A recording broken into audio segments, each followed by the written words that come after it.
ये बात है 320 BC की, जब कुछ दार्शनिक जैसे अरस्तु, थियोफेस्टस, इन सबके दिमाग में यह बात आई कि आखिर पेड़ पौधे अपना भोजन बनाते कैसे होंगे, वे खाते क्या होंगे। तो फिर उन लोगों ने अपना दिमाग लगाया और फिर वो इस निष्कर्ष पर निकले। ओह, तो आप आ गए। देखिए, वे कुछ ज़्यादा तो पता नहीं कर पाए, और उनके बाद कुछ साइंटिस्ट आए जैसे Stephen Hales, Joseph Priestley, John Ingenhousz, Jean Senebier, Nicolas de Saussure, Dutrochet, Liebig, G G Stokes, Baeyer, Engelmann, Blackman, van Niel, Robin Hill, Melvin Calvin Hatch Slack. उफ, बहुत लंबी लिस्ट है। इसके बारे में हम किसी अन्य वीडियो में बात करेंगे, पर अब तक तो आपको पता चल ही गया होगा कि हम किस बारे में डिस्कस करने वाले हैं। बिल्कुल सही, फोटोसिंथेसिस। पर उससे पहले लेट्स रोल द इंट्रो।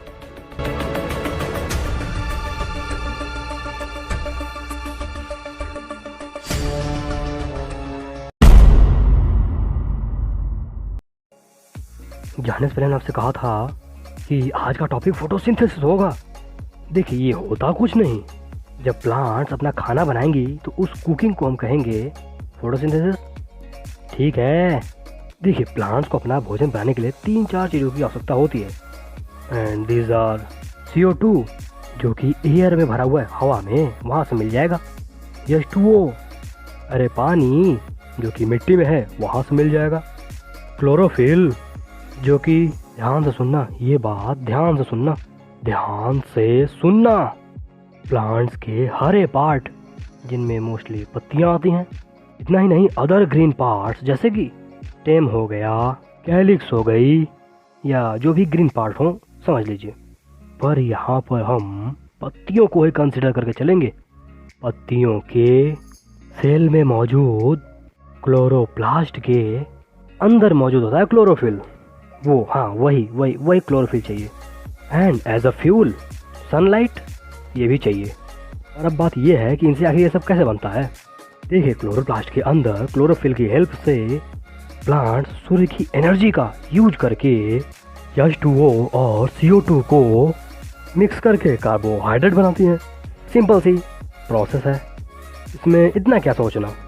और जैसे हम भोजन बनाते हैं तो धुआं निकलता है, वैसे प्लांट्स भी धुआं निकालती हैं, और वो धुआं CO2 का न होकर O2 का होता है, यानी कि फोटोसिंथेसिस का बाई प्रोडक्ट ऑक्सीजन होता है। अब बात आती है कि CO2 O2 आते जाते कहाँ से हैं। ये पत्तियों मौजूद छोटे छेद, जिन्हें हम स्टोमेटा बोलेंगे, उससे आते जाते हैं। हे टैक, हाँ क्या हुआ टैक टू, मुझे ये बताओ। हाँ बोलो। प्लांट ने ऑक्सीजन के नाम पे CO2 और H2O दोनों लिया है। हाँ, तो जो ऑक्सीजन हम लेते हैं वो कौन सा होता है, CO2 वाला या H2O वाला? वो H2O वाला होता है, CO2 वाला नहीं।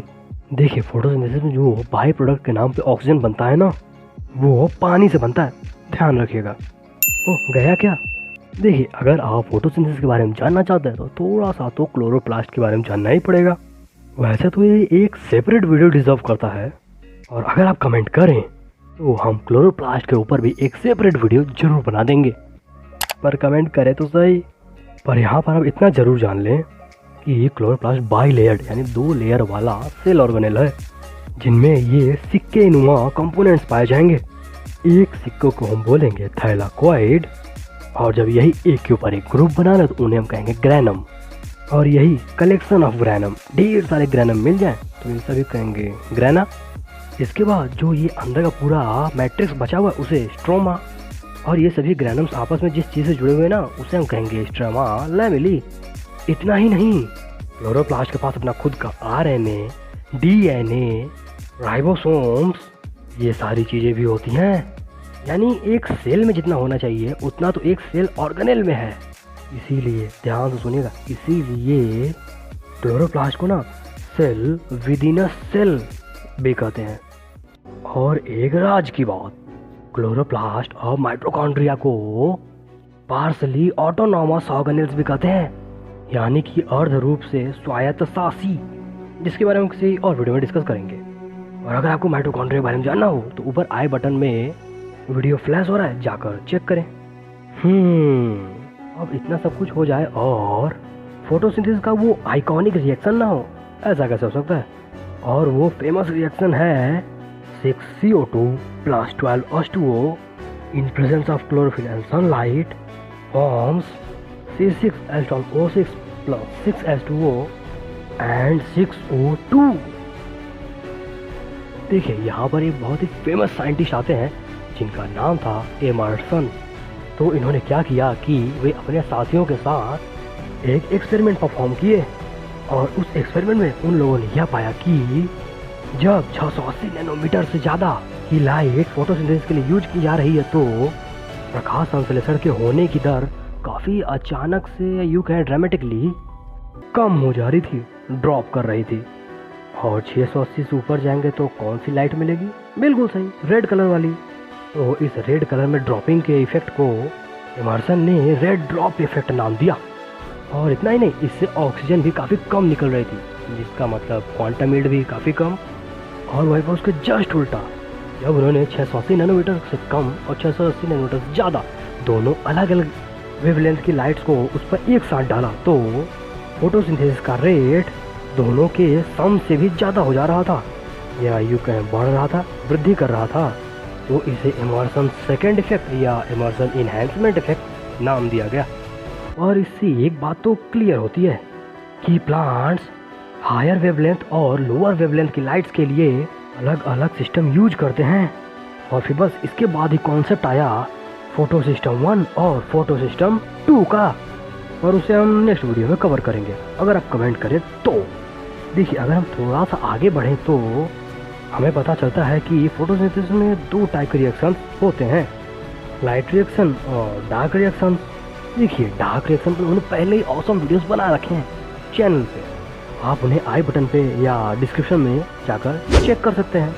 और रही बात लाइट रिएक्शन की तो उसका फर्स्ट हाफ हमने इस वीडियो में कवर कर दिया, अब बचा सेकेंड हाफ, यानी कि फोटो सिस्टम 1 और 2 जिसे हम नेक्स्ट वीडियो में कवर कर देंगे। और रही बात क्लोरोफिल्स की, तो क्लोरोफिल के मोस्टली 4 कंपोनेंट होते हैं, chlorophyll A, chlorophyll B, xanthophyll और कैरोटीन। और अगर हम प्रकाश को एब्जॉर्ब करने के आधार पर देखें तो इस लिस्ट में अपनी जगह बनाएंगे मोस्टली क्लोरोफिल, कैरोटीनॉइड और फाइकोबिलिन। हे ये सब क्या है? अभी नहीं, जब क्लोरोप्लास्ट हम आपको बताएंगे तब बता देंगे। ओके लो फिर बिना बताया चला गया। और आप तो ऐसे मत जाइएगा, वीडियो पसंद आए तो वीडियो को एक लाइक, चैनल को सब्सक्राइब, और आपका जो भी क्वेश्चन है उसे कमेंट करें, कुछ नहीं तो कम से कम हैशटैग टैग ही कमेंट कर दें। Next video is photo system 1 and 2। और से मिलते हैं नेक्स्ट वीडियो में किसी नए टॉपिक के साथ, तब तक के लिए बाय बाय।